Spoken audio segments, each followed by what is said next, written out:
Hi guys, I just wanted to let you know what I thought about seeing Kurek Ashley on the weekend. I went and saw him on the Gold Coast in Robina. He actually lives on the Sunshine Coast, so he came and travelled a little bit for us to see him. And I think I spent most of the time in awe being around someone who has actually transformed himself through just his sheer persistence and his mindset and aligning himself with powerful and successful people around him. There's so much I could say, but I'm trying to just pick a few things to talk about because obviously, I don't want to give away the whole thing. And I should really take notes, but I'm not that kind of person. So I'm just going to wing it as always. So we all got we got a copy of his book How Love Would Respond, and actually it's still one of the number one bestsellers internationally. So that's a real credit to him. He actually said he tried to write books, I think, twice, and he failed and he gave up. But he realised that writing a book wasn't as easy as he thought. He identified what he needed and he went and got those skill sets. And again, he employed someone as well who was a master of words and helped him do his third go at a book. And it's like an autobiography. It has some pretty amazing stories in there. It opens up with about how he was working on the set, I think with Chuck Norris, and helicopter goes down and he loses like 5 of his really good mates. He told us that story in person on the weekend, and not surprisingly, he gets choked up during it, and I think everyone in the room just had tears welled up in their eyes because you can see that the emotion he still felt was still there and raw, and seeing all your mates in a helicopter crash, and having to be part of the rescue team and pulling them out and seeing them in the state that they were in would be quite traumatic. So that was a while ago it's happened, but he talks about how you can come back from adversity, and I would imagine that could give some people PTSD, reliving that moment, seeing the chopper go on flames and stuff. Some people could really have a hard time getting back out of that. Anyway, so what is the best thing to say first? Okay, right. So he spoke to this lady in the crowd and she was overweight, and he said, how much do you want to lose? And she said, like whatever she wanted to lose. And, she asked, hello, Channel JK, thank you for hopping on. I appreciate that. Anyway, so he asked her how much weight she wanted to lose. She answered him. And then, he said, do you think that, there was some sad moments and some trauma around that stopped you from doing it? She got a little bit emotional, and which was really great. And then, he went on to say that, did she know what it took to lose weight? And she's like, yeah, I should eat healthily and exercise. But he said that's what happens to most of us. There's the libraries are all over the place. There's one like every town, but yet no one's going in there to absorb that information, working out, okay, I need to know about this. I'm going to go and find that out and start to become much more, read up on that topic. And that's what he did. He got ripped off with, website development, lots of money, and he thought about the good point of that was the fact that he was rich enough to be able to take that financial blow. So he thought, if it's going to happen to anyone, I'm happy it's happened to me because I can financially recoup that money. So there's always a positive aspect to things, and that's a really good way to live your life in a state of gratitude and try and find what is it that I need to learn here, what lesson is life teaching me, and what good has come out of this. And sometimes it's very, very hard to think of a positive that comes out of some horrible experience. But, if you sat with someone who is trained to have that kind of brain, they would better help you come up with, one good thing that came out of it. It doesn't take away from the bad thing that happened either. Anyway, so yeah, he said that most of us all know how to lose weight, but we don't do it.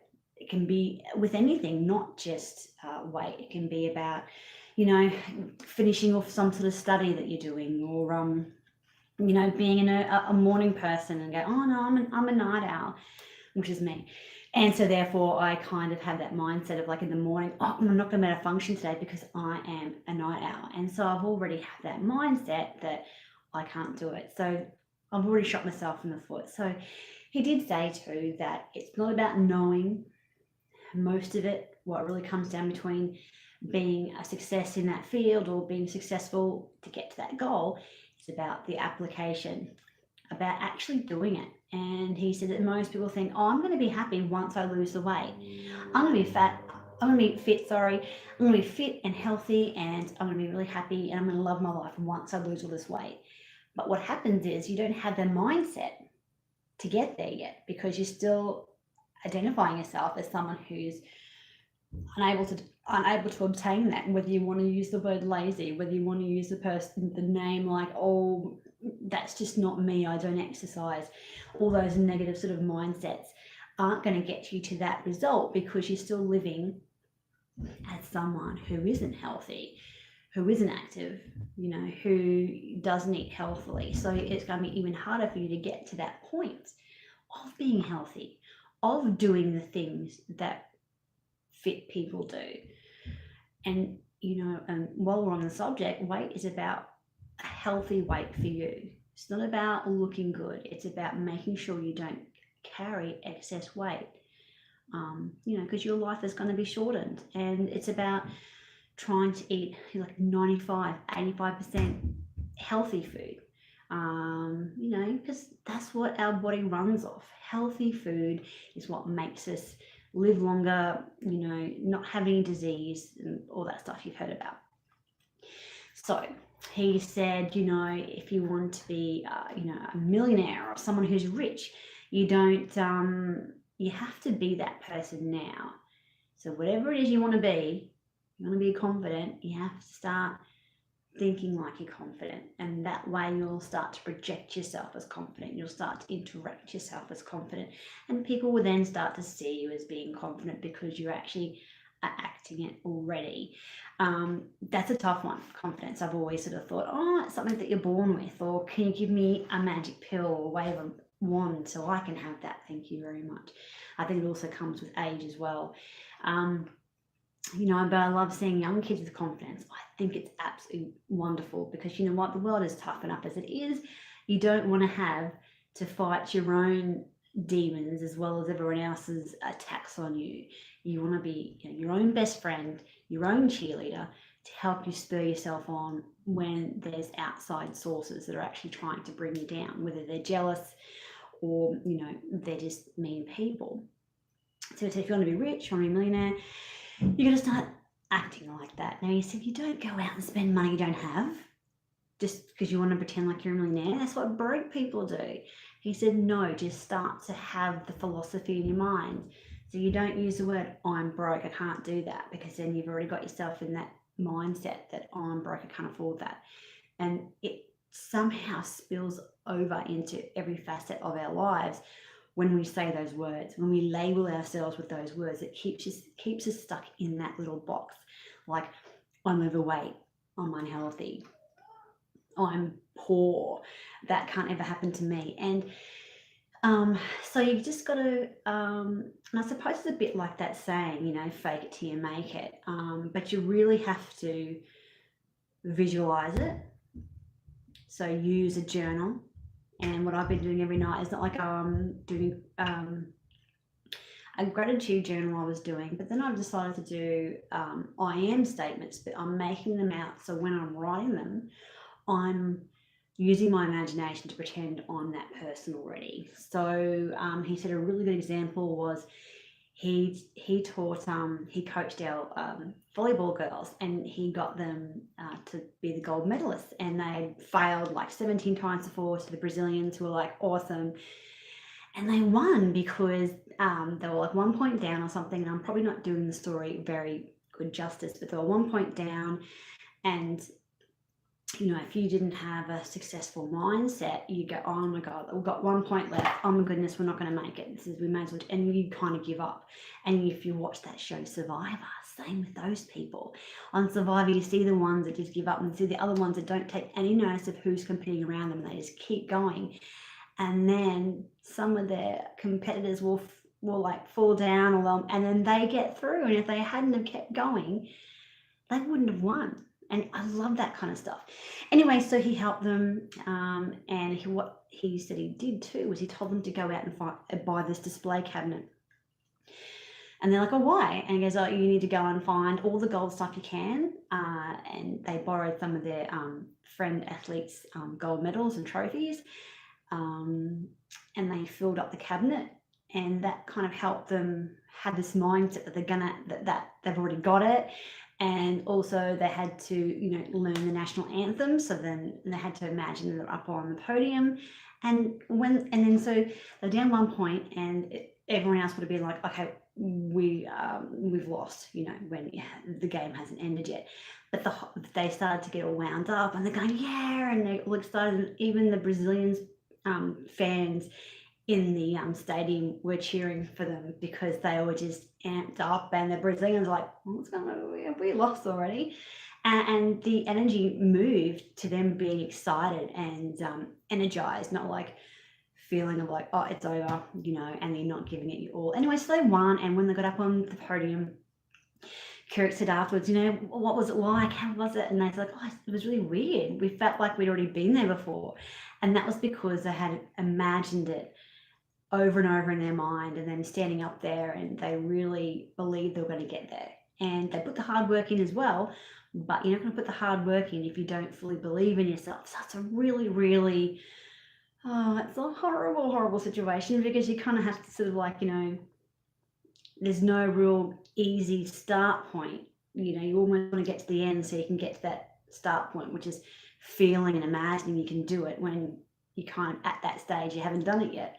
So it's very, very hard, and you just have to take a leaf out of children's books, how they have imagination, and, pull out the inner child in you and help, and use that to help you imagine that you are going to be, whatever it is you want to be. And also too, you've got to realize that our gratitude and our self-worth has another part to play in it. So if you don't, this is how I feel sometimes, I feel like, who am I to be talking to people?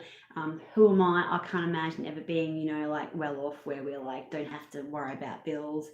But by me doing that, I subconsciously push away opportunities. So I subconsciously will sabotage. And that's nothing we learnt from one of the girls that works in the business that I do, about health and wellness. And she said, yeah, like, people are grateful that they got a house and a roof over their head. And she said, that's fine, but that's what everyone should have.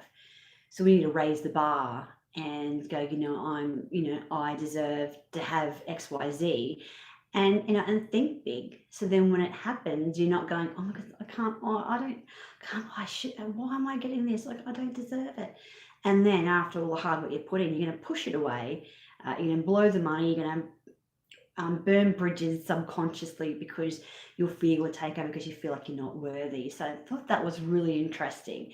So I'm going to have to start doing some work on myself and my self-talk as well, because I don't think there is anyone on this earth that has either got it all together where they're like happy all the time. There's points where we are human, and I think it would be very, very abnormal if someone had their shit together all the time.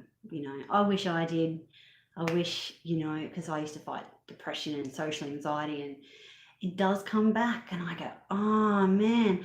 But what I do is I liken those thoughts to like an enemy, and I go, all right, I know what you're trying to do. You're trying to, you're seeing that I'm being happy, you're seeing that I'm being motivated, that life's going really well, and I'm enjoying my kids, and I'm really grateful for my life, and I'm expecting more out of it and more out of myself. And then these thoughts creep in, and it makes you feel really crappy. But I'm like, it used to get me down for a long period of time. Now I just kind of numb it out, and I kind of ignore it, and I acknowledge it, because obviously I'm aware it's happening, so that's called acknowledging it.